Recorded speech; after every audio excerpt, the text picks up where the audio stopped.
everybody.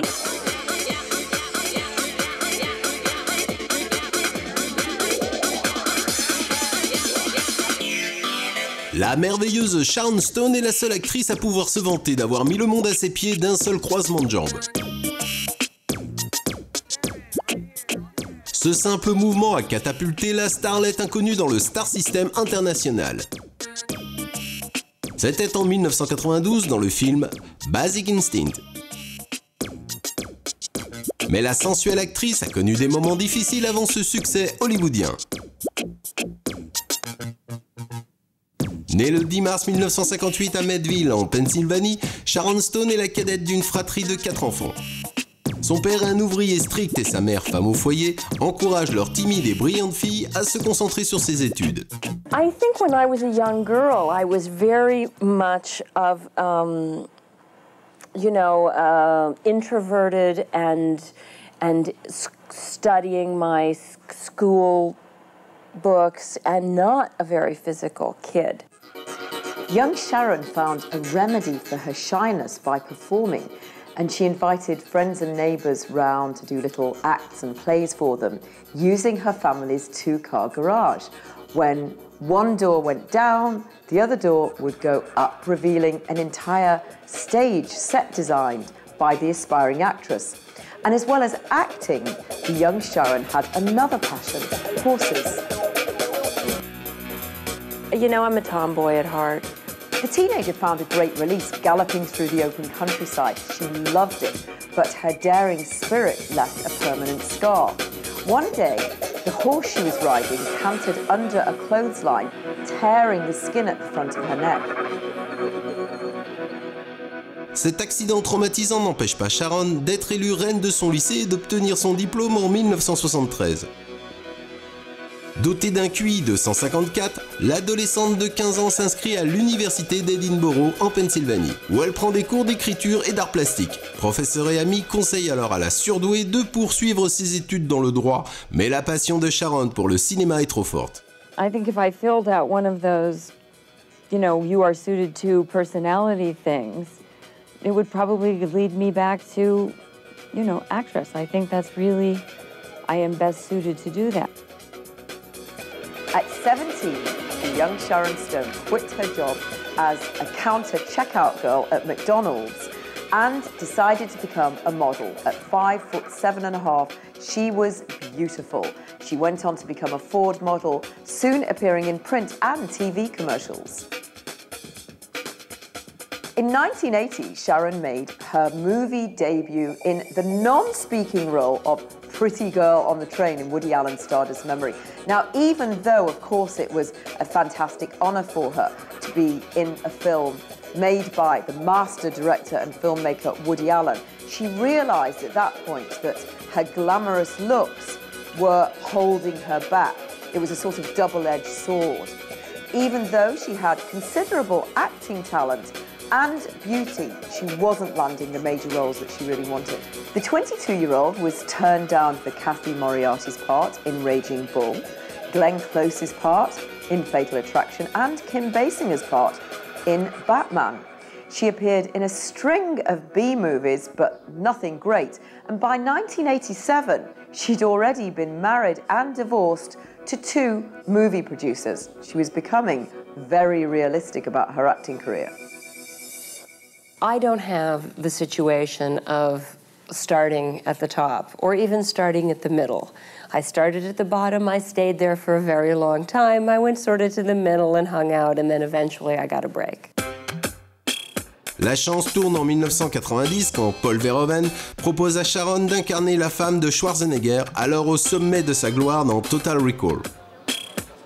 Ce rôle permettra à la vaillante actrice de 32 ans d'acquérir une expérience extrêmement enrichissante aux côtés de son partenaire et d'être enfin prise au sérieux.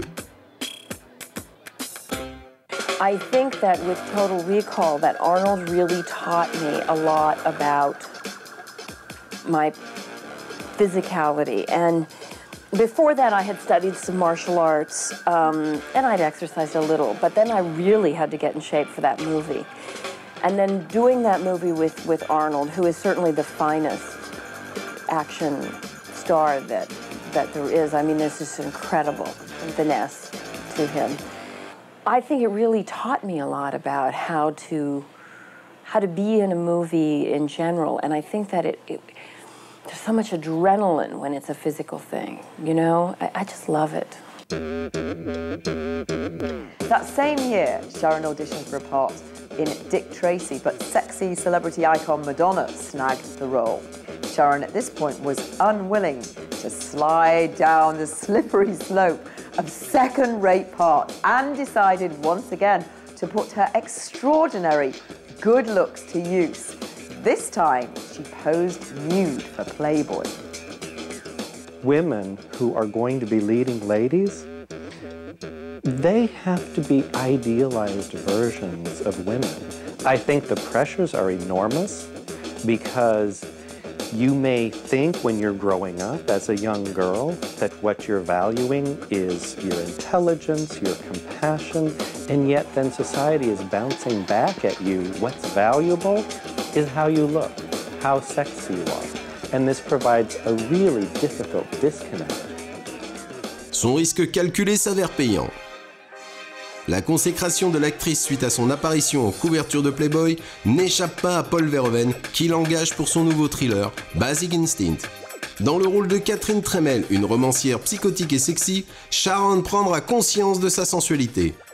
I think there'll always be a sexual issue, particularly with me, because I'm a leading lady. I'm not just the co-star to the guy. I'm the lead of the movie. So there'll always be a question of sex and sexuality as long as the story's about the girl. Stone infused Basic Instinct with her own charismatic sensuality and her acting talent. This part really confirmed her position as a respected actress, and she won a Golden Globe nomination. She's been quoted as saying that when she went to the Cannes premiere of the film, she ascended the stairs as a nobody and descended the stairs as a star. The European reaction to the sizzling actress was sensational. They loved her. There's like this frenzy that occurs, which is really strange. And I'm hiding, you know. I'm hiding in boutiques, like, oh my God, how am I going to get back to my hotel? It's really strange. Ce succès effraie Sharon. Being a superstar has its ups and downs, but, you know, I'm growing into it. At first, it was like having, you know, a lion that hadn't been fed in 2 weeks in your living room. Ah! Ah! It was like, oh my God, you know, every day until I really had made a decision that I had to live like an alcoholic, that it was too overwhelming to face as a big thing, and I had to deal with it one day at a time, sometimes 1 minute at a time, and just address it. Now, you know, it's like anything. You do it long enough, it becomes part of who you are. Ugly as it may be, it's now part of who I am. A year later, in an effort not to get typecast as the sexy murderer in Basic Instinct, she took on the role as a soft-spoken victim in the murder mystery Sliver. Well, with Sliver, I tried to take it to the heart of femininity. She's a book editor, a woman who's maybe closer to more regular woman, more normal woman, more fragile, more vulnerable, more available than the other characters. It was also written by Joe Esterhaus, who wrote Basic Instinct, and I felt going into it that we shared the same kind of, you know, scared, what are we going to do now feeling. Gave me a sense of camaraderie going into it, that I wasn't going alone.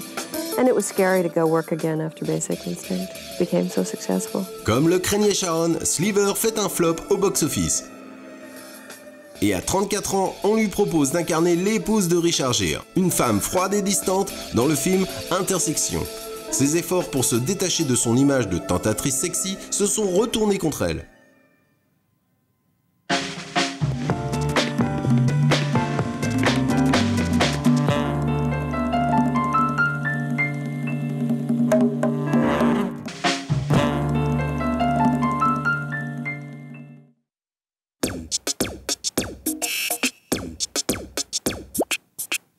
Sharon's always confessed to having a penchant for very powerful men, so it wasn't surprising that in 1993, she got engaged to sliver producer William J. McDonald. At that time, she decided that in her career she would take a 180 degrees turn and do some action. She starred opposite Sylvester Stallone in The Specialist, then going on to make The Quick and the Dead, a Western opposite Gene Hackman, which she loved because she could once again experience her passion for horses. I got to ride every day, go out and blast around the prairie with my horse and rope with the cowboys in the barn and, you know, have a beer at the end of the day and wear my same dirty clothes and wear the same boots I wore the day before that are comfortable and broken in and, you know, just, I'm not really very apologetic for my personality, but even less so in this character, like, you know, this is what I think, take it or leave it. Malheureusement, le public n'accroche pas. L'actrice versatile ne semble pas choisir les bons rôles.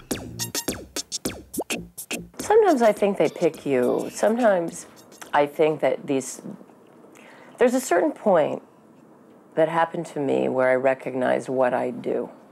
That I have to be technically proficient, prepared and ready to do my work. But then I have to try to be a conduit for a certain thing that comes through me. That any art does. It just sort of falls out of the sky through you. It's not yours to own and to have and to hold. And I find that every part that I do in some way hooks up with something I need to learn or grow or understand in life. I think they find me. And then finally, in 1995, 3 years and 4 films after her colossal success in Basic Instinct, the right film found her. It was the dark mob drama Casino, directed by world-renowned filmmaker Martin Scorsese. It was the attraction to work with Scorsese and to work with De Niro and Jimmy Woods and Joe Pesci. When you work with a group like that, there's no boundaries to how far you can go in your exploration of a character because the quality of their work protects you. The integrity of their expression will always protect you, so you can really risk. It's wonderful. The experience was quite good because she was very dedicated to do the role. And I know people say that all the time about the actress, but she really was. She was there every second. Even though old back injuries weared up because she had to wear a 45-pound white and gold beaded dress, the 37-year-old was thrilled with the part, and it led to her first Golden Globe and Oscar nomination. Mais quelqu'un de bien plus important reconnaît ses talents d'actrice. I think I showed something, not just to others, but really to myself with Casino. I think I proved to myself my value as an actor. And I grew into having the confidence of playing characters that did not rely on that. I felt and I believe that I have the capacity to play a myriad of different types of women. And I'm not trying to prove it. So now it's easier. It's freeing in a very, very interesting way. Not that I feel as though I wouldn't also now be able to play a highly charged sexual character, but I'm certain that even in that event, it would be a different thing for me now. L'énorme succès de Casino est suivi en 1996 de 2 échecs, Diabolique et Dernière Chance. Mais à 38 ans, Sharon est devenue philosophe et garde le sourire. They're all successes for me. The ones that failed, I had to learn to either overcome the failure or move through the kind of part I played or understand why I did it so much later. I didn't know until last week that the prison movie I did was based on the woman that's to be executed tomorrow. I found out last week. I think they protected me from that information. And last night I watched her interview on television with Larry King, and I'd walked in those shoes, you know? And that movie didn't make any money. That may have been my greatest success. Parallèlement, la vie privée de Sharon alimente les rubriques People des magazines. I used to have to push the publicity machine to sell the movie, to create my image. It just goes on its own now. It's like it feeds on itself now. It's like it doesn't need me to make it go anymore. And it's kind of fun to watch. I mean, you know, it creates this character of and in itself. It's kind of like, well, what's she up to now? And I read that I do all these things and see all these people and sleep with all these people and do all this stuff. And it's kind of like, wow, ooh, she's really exciting. And today, you know, it's so weird. It's very tempting to think that women who are powerful in our culture are particularly attracted to other powerful men. But I think it's important to put that into context and to say, what kind of man would not be intimidated by a woman who is beautiful, has power, and has enormous earning capabilities? Her engagement to William MacDonald lasted only a year, but still attracted to powerful Hollywood men, Sharon went on to date Barry Josephson, head of production at Columbia Pictures. That didn't last either. In 1997, the actress finally met her match on the set of the film The Sphere in San Francisco. She started to date the editor of the San Francisco Examiner, Phil Bronstein. The two hit it off immediately, partly because Bronstein offered Sharon a real respite from the Hollywood grind. Her career was going well too. She won another Golden Globe nomination for her role in The Mighty. And then on Valentine's Day 1998, they finally got married. But married life took a bit of adjustment for the movie star. I was at an event after the Jean Moreau event, a party, and you know, people were coming up to me, and fans were coming up to me and autographing and the pictures and everything. And this woman came up to me and went, Miss Stone, Miss Stone, Miss Stone, I have to tell you something. I went, yes, you know, and I'm waiting to hear it. And she goes, your husband is so handsome. So yeah, he's stealing my thunder. He loved it too, I have to say. L'actrice a besoin de faire une pause. I love living there. You know, it's a true life. It's a life where people are not, they don't care that much that I'm an actor. No, they're interested in other things. Everything isn't about movies. They're people having real lives, doing different things. It's interesting. I mean, not that I don't love movies. I'm obsessed with movies. But I need to be in a place where everybody else isn't obsessed with movies. Sharon décide de se consacrer à un projet plus important. I think during the period when I wanted to have a baby, I didn't feel responsible about anything except trying to have a family, and I sort of flaked out on my career. After trying to have a baby of their own naturally and not succeeding, the couple reportedly decided against fertility treatment and instead went for adoption. Rowan Joseph Bronstein was born on the 22nd of May 2000, and Sharon chose the Celtic name, which means seal, for her baby's name. Well, I think for a person who's been really dedicated to her career, then to find marriage and motherhood brings another level of fulfillment that enables her to really put into perspective how important her career is to her.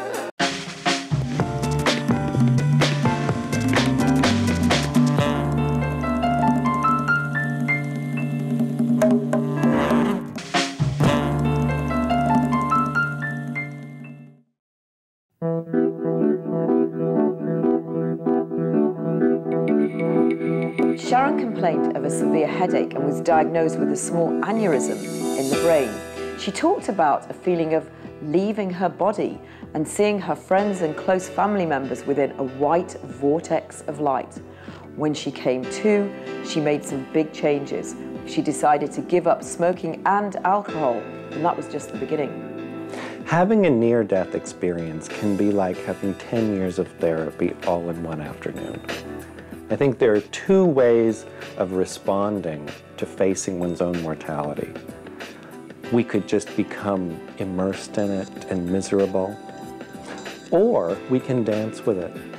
And we can realize that there's more to life, and we can get something out of every moment, and really live life to the fullest, and bring back a sense of what is divine, and bring back our sense and our commitment to the community and find a new purpose. Après avoir frôlé la mort, l'actrice décide de mettre sa célébrité au service de causes humanitaires. Elle rassemble 3 millions de dollars lors d'un gala organisé par l'AMFAR pour la lutte contre le sida et aide à récolter des fonds suite au tsunami. En 2000, la campagne pour les droits de l'homme lui décerne un prix pour son rôle dans le téléfilm If This World Could Talk. Et en 2005, elle est élue militante de l'année par la Fondation Harvard. I do work for the Cancer Institute. I do worldwide work to raise money for AIDS and for pediatric AIDS research. I think we're getting somewhere. I really think that progress is being made. We're really turning a lot of the attention to the vaccine. So it's exciting. The stuff is really happening. People are doing better. People I knew very well who were at the end edge of their life are now working, doing great, healthy. After some well-deserved time off to focus on health and motherhood, the actress made a comeback in the horror thriller Cold Creek Manor. Well, it was time to come back. I wanted to come back with a studio picture. I thought it was good to do a film where I played a mom since I am a mom. Comme dans la plupart de ses films, la blonde sexy partage son lit avec une star dans La Gorge du Diable. I was genuinely scared. You get in bed with a 7-foot boa constrictor and see how you feel. The movie was well received, but Sharon stepped into another disaster soon afterwards as Halle Berry's nemesis in Catwoman. Comme toujours, Sharon positive. Well, I think it's a story that talks about empowering women and how women can be and how women can change, what women can learn from making mistakes with their lives. Living up to her own words, it turned out that Sharon had made a mistake in her choice of third husband, Bill Bronstein. They were divorced on the 29th of January 2004. In fact, 2004 was to find Sharon involved in 2 more legal battles. Now, the actress has always prided herself on the fact that she's a natural beauty and has never had to resort to artificial means to maintain her youthful appearance. So, she sued a plastic surgeon from Beverly Hills who implied that he'd given her a facelift.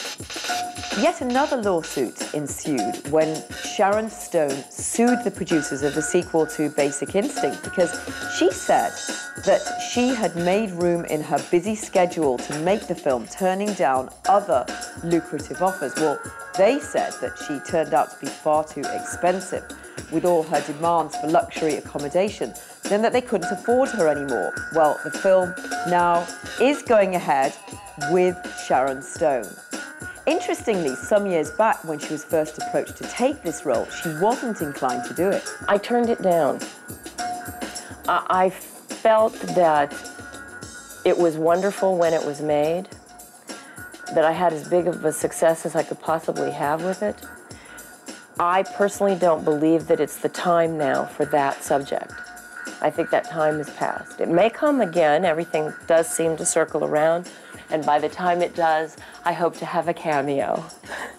Worldwide movie audiences and Sharon Stone fans will be thrilled to learn that she is going to reprise her role as the sexy bisexual femme fatale, although we don't know yet who her co-star will be.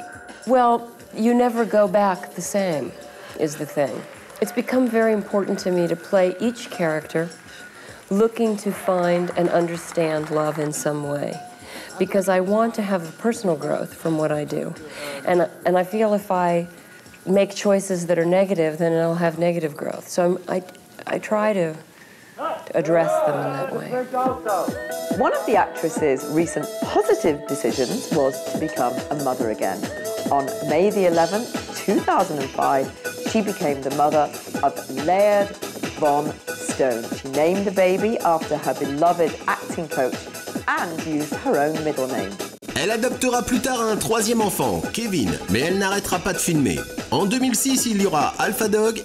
It's incredibly challenging, but it's incredibly honoring when you get to play someone and tell their true story. Et Largo Winch 2 en 2010. Mère de 2 enfants, citoyenne engagée dans des causes humanitaires et actrice débordée de projets en cours de réalisation, Sharon se concentre sur l'essentiel. My only master plan is to try to do things I haven't done before and to try to be a better actor with each movie that I do. That's my master plan. And my plan is to try to listen. Listen to the world. Listen to what's coming to me. Listen to what's asked of me.